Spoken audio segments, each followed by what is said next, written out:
चांगल्या लोकांची देव खूप परीक्षा घेतो, पण साथ कधीच सोडत नाही.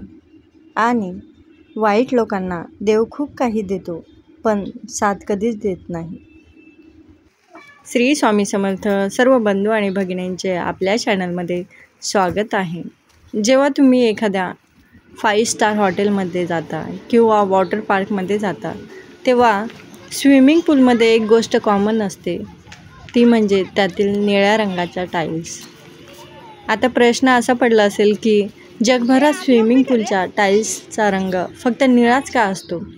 हा रंग पिवळा, केशरी, हिरवा किंवा लाल रंगाचा का नसतो? कारण सूर्यप्रकाश पांढरा असतो आणि तो स्पेक्ट्रमच्या सर्व विविध रंगांनी बनलेला असतो. त्यामुळे जेव्हा तलावाच्या पाण्यात प्रकाश पडतो, तेव्हा निळा रंग आणखी बाहेर येतो. जेव्हा तुमच्याकडे ग्लासमध्ये पाणी असेल आणि त्यावर सूर्यप्रकाश पडत असेल, तेव्हा ते रंगहीन दिसेल. परंतु हे पाणी मोठ्या भागात जमा होऊन त्यावर सूर्यप्रकाश पडताच तुम्हाला ते निळ्या रंगाचे दिसेल. जर तुम्ही त्यात कोणत्याही गडद रंगाच्या टाईल्सचा जर वापर केला फॅशनसाठी किंवा तुमचा पूल अधिक चांगला दिसण्यासाठी, अगदी गडद लाल किंवा ग्रॅनाइट काळ्या टाईल्सप्रमाणे केला असेल, तर तुम्हाला पुलाचा वरचा भाग पाहावा लागेल. पाण्याच्या खोलीचा अंदाज घेता येणार नाही आणि तुम्ही गंभीर जखमी देखील होऊ शकता. हे विशेषतः लहान मुलांसाठी धोकादायक आहे. म्हणूनच बहुतेक लोक त्यांच्या स्विमिंग पूलमध्ये हलक्या निळ्या रंगाच्या टाईल्सचा वापर करतात. स्विमिंग पूलचं पाणी हे क्लोरीनचं असतं. तर आपण जेव्हा स्विमिंग करतो त्यावेळेस आपण त्या पाण्यात राहून आपली स्किन काळी होते. जेवढा भाग उघडा असेल, जसं की चेहरा, हात, तर त्याच्यावरती जरा वेळाने जर तुम्ही पाहिलं, कोरडं केल्याच्या नंतर स्किन ही थोडीशी काळपट वाटते.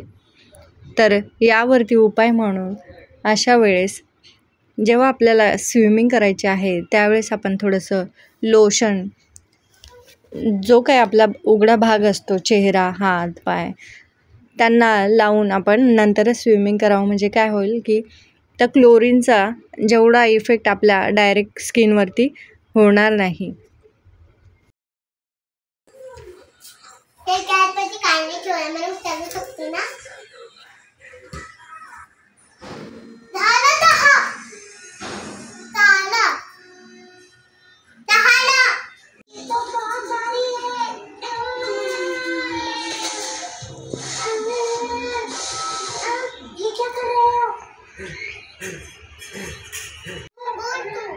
हाय गाइस, अक्षय आज दूसरी दुनिया में चली गई. देखिए आप कहाँ पे गई हो.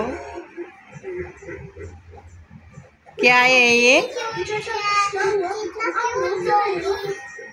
डॉगी कहाँ पे? अच्छा, पत्थर पर खड़ा है. और ऊपर क्या है? हाँ, अच्छा, कैट है. और उसके ऊपर जो हाँ हाँ, अच्छा, ठीक है, very nice, thank you.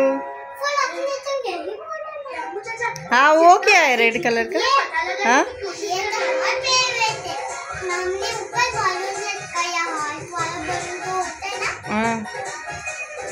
Very nice. हाँ, थैंक यू, बाय.